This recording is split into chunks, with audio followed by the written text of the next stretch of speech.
प्रशांत। वासु की बात सुनकर प्रशांत कीर्ति मुख की मूर्ति को ध्यान से देखने लगा। उसने पास जाकर कीर्ति मुख के मुंह से निकलते हुए 7 फनों को गौर से देखा। सातों फन पर बेड़ियां पड़ी हुई थी। वो बेड़ियां भी पत्थर की दिख रही थी, मगर उनमें से 6 बेड़ियां जैसे जलकर टूटने लगी थी।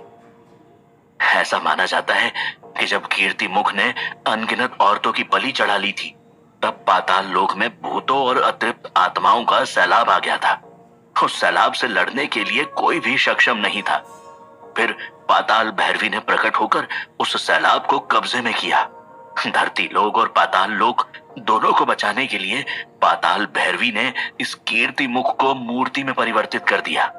साथ ही साथ उसने कीर्ति मुख के 7 फनों पर बेड़ियां भी बांध दी। इसी वजह से कीर्ति मुख का अत्याचार बंद हो गया। फिर वो ज्योतिषी आया और उसने नीलम मणि से इस कुएं को भी बंद कर दिया। वासु ने प्रशांत को बताया। फिर ये बेड़ियां अपने आप कैसे टूट रही हैं? प्रशांत ने पूछा। ये तो मुझे सही से नहीं पता। मेरा अनुमान है कि किसी अनहोनी घटना की वजह से कीर्ति मुख को दोबारा बलि मिलनी शुरू हो गई है। जब भी उसे बलि मिलती है, ये बेड़ियां जलने लगती हैं। देखो, अब सिर्फ आखिरी वाली बेड़ी बची है, और जैसे ही ये बलि कीर्ति मुख स्वीकार कर लेगा, वो बेड़ी भी जल जाएगी। उसके बाद कीर्ति मुख फिर से आजाद हो जाएगा, और आजाद होने के बाद वो क्या करेगा, ये तुम खुद सोच सकते हो, वासु ने बताया। प्रशांत भी सोच में पड़ गया। बीती हुई सारी घटनाओं को वो एक क्रम में लगाकर कोई रीजनिंग ढूंढना चाह रहा था, मगर उसके सवालों का जवाब उसे नहीं मिल पा रहा था। अगर ये लाश यहीं पड़ी रही तो कीर्ति मुख इस बलि को स्वीकार कर लेगा। अगर हम ये लाश ऊपर ले गए और वापस इसमें मेघा की आत्मा आ जाती है, तो कीर्ति मुख की बलि बेकार हो जाएगी, प्रशांत ने कहा। और अगर ये बलि बेकार हो गई तो आखिरी बेड़ी को तोड़ने के लिए कीर्ति मुख एक और बलि लेगा, और इस बार बलि महेंद्र के लड़के और उसकी बहू की होगी। क्या तुम ऐसा होने दोगे? वासु ने प्रशांत से पूछा। प्रशांत को कोई भी रास्ता सूझ नहीं रहा था। वो गहरी सोच में डूब गया, और फिर उसने अपनी हथेली की तरफ देखा और वासु से कहा, अगर पाताल भैरवी ने कीर्ति मुख को यहां पर कैद किया था, तो पाताल भैरवी ही इसको कंट्रोल में रखेगी। मेरे पास एक प्लान है। मैं यहीं बैठकर पाताल भैरवी के मंत्र का जाप करता हूं। तुम मेघा की लाश को लेकर कुएं से ऊपर ले जाओ। उसके बाद देखते हैं क्या होता है। तुम एक बहुत बड़ा जोखिम उठा रहे हो प्रशांत। क्या तुम्हें लगता है कि तुम्हारा प्लान कामयाब होगा? वासु ने पूछा।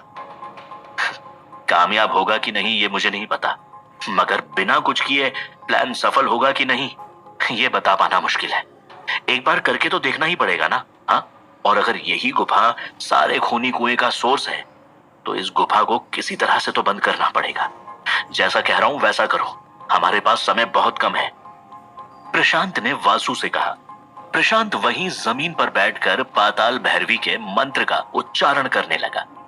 जैसे ही प्रशांत ने पाताल भैरवी का मंत्र बोलना शुरू किया, उसके हाथ का चिन्ह उभरने लगा।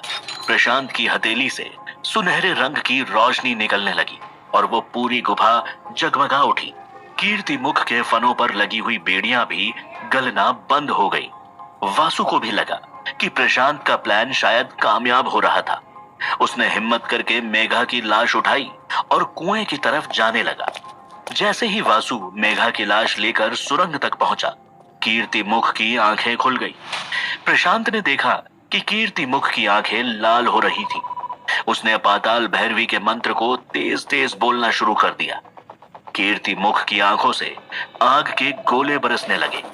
वासु तेजी से भागता हुआ सुरंग से निकलकर कुएं तक पहुंच गया। दूसरी तरफ प्रशांत गुफा में अकेला रह गया था। उसने देखा कि धीरे धीरे कीर्ति मुख पत्थर से एक राक्षस में बदल रहा था। प्रशांत को अपनी मदद के लिए गुफा में कोई और भी चाहिए था।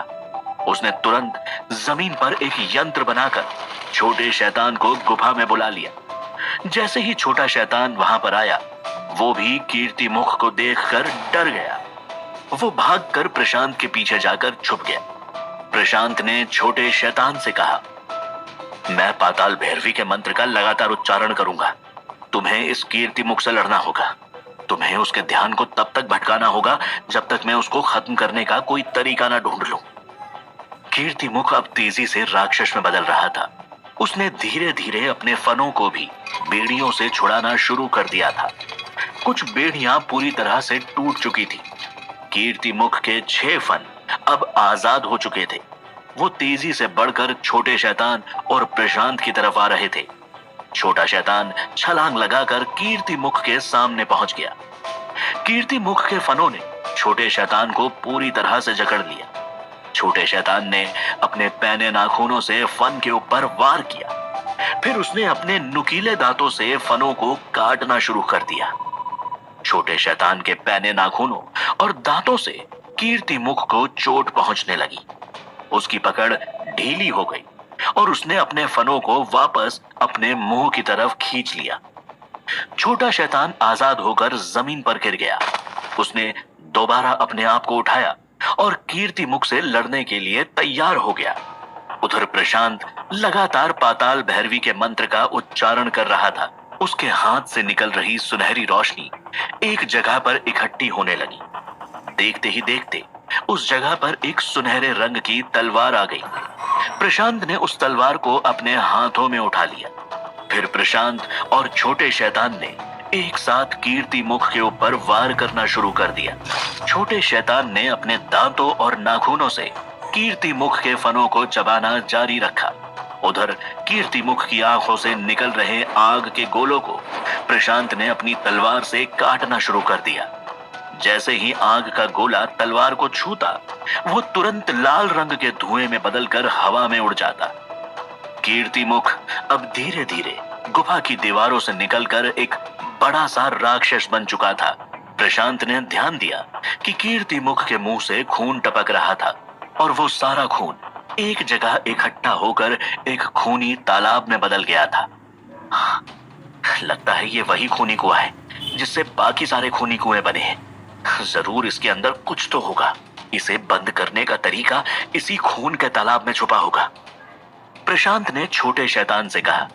फिर प्रशांत ने छोटे शैतान को इशारा किया।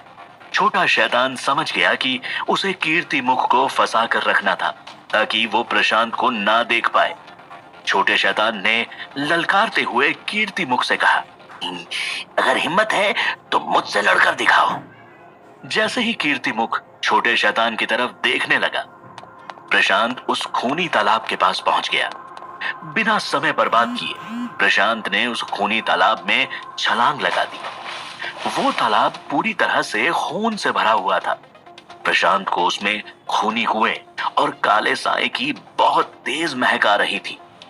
तभी प्रशांत को उस तालाब में कुछ दिखा। ऐसा लग रहा था जैसे वो हड्डियों का ढांचा था। बाकी उस तालाब में और कुछ भी नहीं था। प्रशांत ने उस हड्डियों के ढांचे को पकड़ा और तालाब से ऊपर आ गया। ऊपर आते ही प्रशांत ने गहरी सांस ली। मगर जैसे ही प्रशांत ने छोटे शैतान को देखा, प्रशांत के शरीर में दहशत दौड़ गई। कीर्ति मुख का एक फन पूरी तरह से आजाद हो चुका था। वो छोटे शैतान को अपने उस एक फन में लपेटकर अपने मुंह की तरफ लेकर जा रहा था। अगर प्रशांत ने कुछ नहीं किया तो जल्द ही छोटे शैतान को कीर्ति मुख अपना खाना बना लेगा। प्रशांत के हाथ में हड्डियों का ढांचा था। वो हड्डियों का ढांचा एक अनोखे प्रकार की तलवार की तरह लग रहा था। उसकी हड्डियां नुकीली और चाकू की धार से भी तेज थी। प्रशांत ने सोचने में ज्यादा समय बर्बाद नहीं किया। उसने हड्डियों के ढांचे से कीर्ति मुख के फन पर तेजी से वार किया। जैसे ही प्रशांत ने हड्डियों के ढांचे से वार किया, कीर्ति मुख का फन कटकर जमीन पर गिर गया। जमीन पर गिरते ही उस फन से छोटा शैतान आजाद हो गया। अचानक ही कीर्ति मुख धीरे धीरे पत्थर में बदलने लगा। देखते ही देखते कीर्ति मुख फिर से एक मूर्ति की तरह उस गुफा में समा गया था। लगता है ये कुछ समय के लिए दोबारा बेहोश हो गया है। इससे पहले कि इसे होश आए, हमें यहां से भागना होगा। प्रशांत ने हड्डियों के ढांचे को उठाया और छोटे शैतान का हाथ पकड़कर सुरंग की तरफ जाने लगा। जैसे ही कीर्ति मुख पूरी तरह से पत्थर में बदल गया, वैसे ही वो सुनहरी तलवार भी अपने आप ही गायब हो गई। प्रशांत जल्दी से सुरंग से बाहर आया और कुएं में आते ही उसने पत्थर को दोबारा सुरंग के मुख पर रख दिया। फिर छोटे शैतान के साथ प्रशांत कुएं में आ गया। उसने लाल कलावे को खींचा तो विजय ने प्रशांत को कुएं के ऊपर खींच लिया। प्रशांत ने देखा कि मेघा की लाश अभी भी कुएं के पास पड़ी हुई थी। मेनका दौड़ती हुई प्रशांत के पास आई और उसको गले लग गई। तुम इतनी देर तक क्या कर रहे थे? डर से हम सब की जान सूख गई थी। मेनका ने प्रशांत से कहा, चिंता मत करो, अब सब कुछ ठीक है। महेंद्र नहीं दिख रहा, वो कहां गया? प्रशांत ने इधर उधर देखते हुए पूछा। वो मेघा की लाश को देखते ही महेंद्र संजय को लेने के लिए घर चला गया। उसने मेघा के माता पिता को भी बुला लिया है, अब वो सब लोग आते ही होंगे, प्रिया ने प्रशांत को बताया। तभी वहां पर महेंद्र बाकी सब के साथ आ गया। महेंद्र संजय को मेघा की लाश के पास लाया। तभी अचानक संजय के पैर लड़खड़ाने लगे और वो बेहोश होकर जमीन पर गिर गया। महेंद्र संजय को उठाने लगा। प्रशांत ने महेंद्र को रोक लिया और कहा, संजय के शरीर में कैद मेघा की आत्मा को अपने आप निकलने दो, शायद वो अपने शरीर में वापस जाना चाहती है। मेघा के माता पिता भी वहीं मौजूद थे। दोनों हाथ जोड़कर खड़े थे, इस उम्मीद में कि शायद उनकी लड़की दोबारा जीवित हो जाए, मगर ऐसा कुछ भी नहीं हुआ। संजय के शरीर में से मेघा की आत्मा निकली और उसने प्रशांत से कहा, आखिरकार तुमने मेरे शरीर को मुक्त कर दिया, अब मेरी आत्मा भी मुक्त होने के लिए तैयार है। लेकिन मैं दोबारा इस शरीर में नहीं जा सकती जिस शरीर को कीर्ति मुख को चढ़ाया गया हो, मगर मैं तुम्हारी आभारी हूं कि तुमने मुझे आजाद कर दिया। इतना कहते ही मेघा की आत्मा हवा में एक सफेद रंग का धुआं बनकर गायब हो गई। उसके जाते ही मेघा के माता पिता लाश के पास बैठकर फूट फूट कर रोने लगे। प्रशांत मेघा के माँ बाप के पास गया। उसने मेघा के पिता के कंधे पर हाथ रखते हुए कहा, अब तुम्हारी बेटी आजाद है, उसके शव का विधिवत अंतिम संस्कार कर दो। मेघा के पिता ने हाथ जोड़कर प्रशांत से कहा, मैं तुम्हारा आभारी हूं, मुझे नहीं लगता कि इस जन्म में मैं तुम्हारे एहसानों का बदला चुका पाऊंगा। संजय भी अपनी नींद से जाग रहा था। उसको होश में आते हुए देखकर महेंद्र की खुशी का ठिकाना नहीं था। संजय ने होश में आते ही महेंद्र से कहा, ये मुझे क्या हुआ और मैं यहां कैसे आया? पापा, पापा, सब कुछ ठीक तो है ना? संजय की आवाज सुनकर महेंद्र का दिल पिघल गया। उसने रोते हुए अपने बच्चे को सीने से लगा लिया। प्रशांत सब कुछ देख रहा था। उसने मेनका से कहा, लगता है अब सब कुछ ठीक हो गया है, संजय की शादी में अब कोई रुकावट नहीं आनी चाहिए। तभी संजय उठकर खड़ा हुआ और अपनी पैंट की पॉकेट में से एक कागज निकाला और फिर वो प्रशांत की तरफ आया और बोला, क्या तुम ही हो वो जो शहर से आए हो? बेहोश होने से पहले मुझे एक बूढ़ा आदमी मिला था, उसे मैंने गांव में पहली बार देखा था। उसने मुझे ये पर्चा दिया और कहा कि कुछ दिनों बाद शहर से कोई आदमी आएगा, मुझे ये पर्चा उसे देना होगा, शायद ये पर्चा तुम्हारे लिए है। प्रशांत उस पर्चे को देखकर हैरान था। उसने अनुमान लगाया कि शायद वो बूढ़ा आदमी प्यारेलाल चाचा होंगे, क्योंकि प्यारेलाल चाचा ने ही मेनका को शादी का कार्ड भी भिजवाया था। प्रशांत ने सावधानी से उस पर्चे को खोला। पर्चा पढ़ते ही प्रशांत के चेहरे का रंग बदल गया। उसके चेहरे पर डर और गंभीरता एक साथ दिखने लगी। प्रिया और विजय भागते हुए प्रशांत के पास आए। प्रिया ने प्रशांत से पूछा, क्या हुआ प्रशांत, ये किसका पर्चा है और तुम इतने परेशान क्यों हो? वो पर्चा प्रशांत के लिए किसने भेजा था? आखिर उस पर्चे में ऐसा क्या लिखा था जिसे देखकर प्रशांत हैरान हो गया? क्या वाकई में कीर्ति मुख का किस्सा हमेशा के लिए खत्म हो चुका था? जानने के लिए सुनिए इस कहानी का अगला एपिसोड सिर्फ पॉकेट एफएम ऐप पर।